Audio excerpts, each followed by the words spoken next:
আসসালামু আলাইকুম, স্বাগত জানাচ্ছি চ্যানেল আই সংবাদে। এখনকার সংবাদ আয়োজন নিয়ে সাথে আছি মেহেরুন্নেসা তাহমিনা। বিস্তারিত সংবাদের শুরুতে জানিয়ে দিচ্ছি সুপার ফ্রেশ ফর্টিফাইড সয়াবিন তেল সংবাদ শিরোনামগুলো। সন্ত্রাস বিরোধী আইনে জামায়াত শিবিরের রাজনীতি নিষিদ্ধ করে প্রজ্ঞাপন জারি। এই নামে কার্যক্রম পরিচালনা অপরাধ বলে গণ্য হবে। দাবি পূরণের পরও শিক্ষার্থীদের আন্দোলনের যৌক্তিকতা নিয়ে প্রধানমন্ত্রীর প্রশ্ন। জাতিসংঘ বা অন্য দেশ সহিংস ঘটনার তদন্ত করতে পারে মন্তব্য।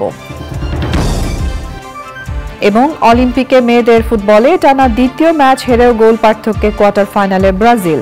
সুইমিংয়ে 2 স্বর্ণ পেলেন ফ্রান্সের ফেলপস, লিও মার্শা।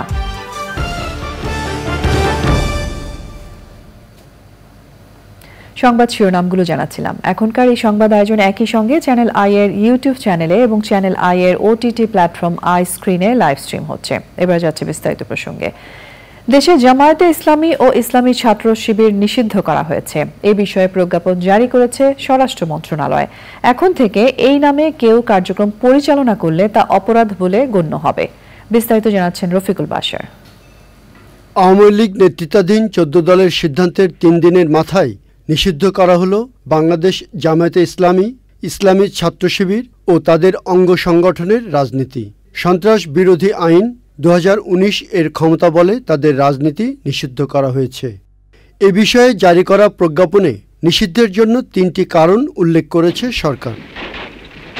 1971 সালে মুক্তিযুদ্ধের সময় সংগঠিত গণহত্যা, যুদ্ধাপরাধ ও মানবতা বিরোধী অপরাধে দায়ী বলে গণ্য হওয়া, আপিল বিভাগে রাজনৈতিক দল হিসেবে নির্বাচন কমিশনের নিবন্ধন বাতিল হওয়া এবং সম্প্রতি সংগঠিত হত্যাযজ্ঞ, ধ্বংসাত্মক কার্যকলাপ ও সন্ত্রাসী কর্মকাণ্ডে সরাসরি ও উস্কানিতে জড়িত থাকা।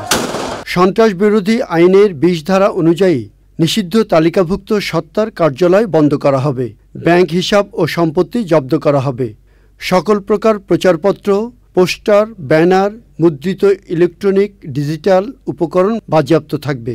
তাদের সমর্থনে প্রেস বিবৃতির প্রকাশনা, মুদ্রণ ও প্রচার, সংবাদ সম্মেলন নিষিদ্ধ থাকবে। তবে দলের তৃণমূল পর্যায়ের বর্তমান সদস্য বা কর্মীদের কিছুই করা হবে না বলে জানিয়েছেন আইনমন্ত্রী। সরকার এই সিদ্ধান্ত নিয়েছে যে সন্ত্রাস বিরোধী আইনের 18(1) ধারায় জামাত ইসলাম এবং ইসলামী ছাত্র শিবির এবং তার অন্যান্য যে অঙ্গ সংগঠন সেগুলিকে সরকার নিষিদ্ধ ঘোষণা করিল এবং এটা সন্ত্রাস বিরোধী আইনে যে দ্বিতীয় তফসিল আছে সেইখানে সেই নামগুলো সেই তালিকাভুক্ত হবে। এই দলের আন্ডারে তারা রাজনীতি করতে পারবে না। বাংলাদেশে আইন আছে, তারা যদি বাংলাদেশের কোনো আইনে অপরাধ করে থাকে অবশ্যই তাদের বিচার হবে। কিন্তু এটা যদি আপনারা বলেন গণহারে জামাতে ইসলামের যারা নতুন কর্মী, যারা 1971 পরের জন্ম নিয়েছে কিন্তু তাদেরকে বিচার করা হবে, আমি এরকম গণহারে বিচার করা হবে না। পরিস্থিতি নিয়ন্ত্রণে সক্ষম বলে জানান স্বরাষ্ট্রমন্ত্রী। আমরা যে মুক্তিযুদ্ধ করে দেশ স্বাধীন করছি না, ওদের বিরুদ্ধে তো আমরা সেই 71 থেকে যুদ্ধ করতেছি, কাজেই এইগুলো আমাদের সক্ষমতা অনেক আছে। এই প্রজ্ঞাপনের বিরুদ্ধে 30 দিনের মধ্যে উচ্চ আদালতে আপিল করতে পারবে জামায়াত শিবির। আইন অনুযায়ী আদালত 90 দিনের মধ্যে বিষয়টি নিষ্পত্তি করবে। Rafiqul Bashar, channel I, Dhaka. এবারের প্রসঙ্গ শোকের মাস আগস্ট।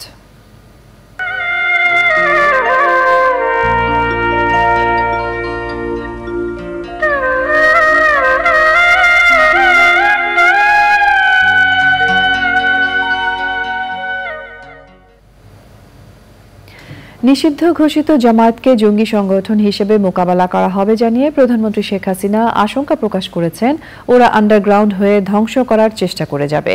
শোকের মাসের শুরুতে কৃষক লীগ আয়োজিত স্বেচ্ছায় রক্তদান কর্মসূচি ও আলোচনা সভায় প্রধানমন্ত্রী শতভাগ দাবি পূরণ হওয়ার পরেও শিক্ষার্থীদের আন্দোলনের যৌক্তিকতা নিয়ে প্রশ্ন রাখেন। নীলাদ্রি শেখরের রিপোর্ট। এই মাসে জাতি হারিয়েছে তার শ্রেষ্ঠ সন্তান, স্বাধীনতার স্থপতি, জাতির পিতা বঙ্গবন্ধু শেখ মুজিবুর রহমানকে।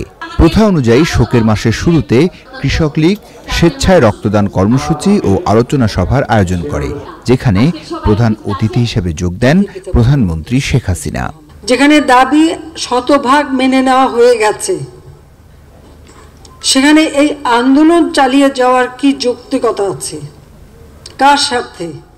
স্থাপনাগুলি ভেঙেছিল, ঠিক আছে, কিন্তু যে জীবনগুলি ঝরে গেল, ছোট্ট ছোট শিশুরা গুলিবদ্ধ, আজকে যে সারা বাংলাদেশে এই এতগুলি প্রাণ ঝরে গেল, এ দায় দায়িত্ব কার? যে মা তার সন্তান হারিয়েছে, যে সন্তান যার বাবা হারিয়েছে, তাদের কষ্ট আর কেউ না বুঝুক, আমি তো বুঝি।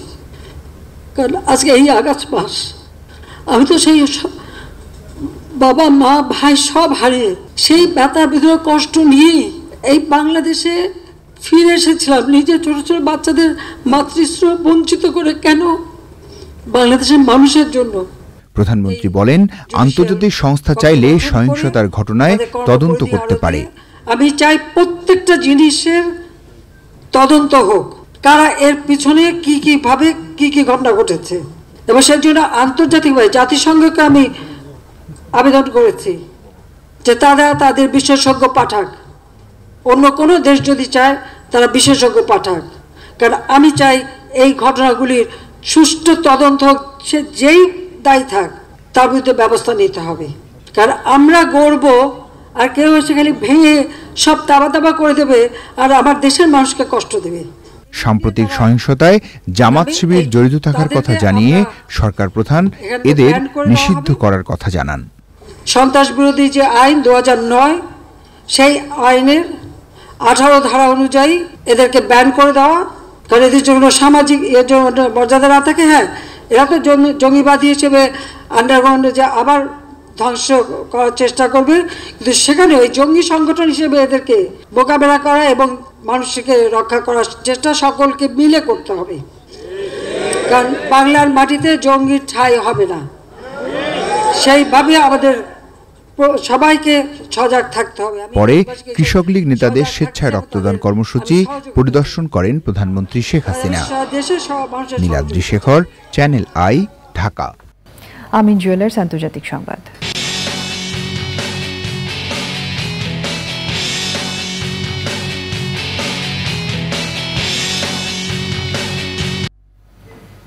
ফিলিস্তিনের স্বাধীনতাকামী সংগঠন হামাসের প্রধান ইসমাইল হানিয়ার জানাজার নামাজ হয়েছে। তেহরানে ইরানের সর্বোচ্চ নেতা আয়াতুল্লাহ আলী খামেনি তার জানাজার নামাজ পড়ান। এবারে রয়েছে এক্সিম ব্যাংক বাণিজ্য সংবাদ।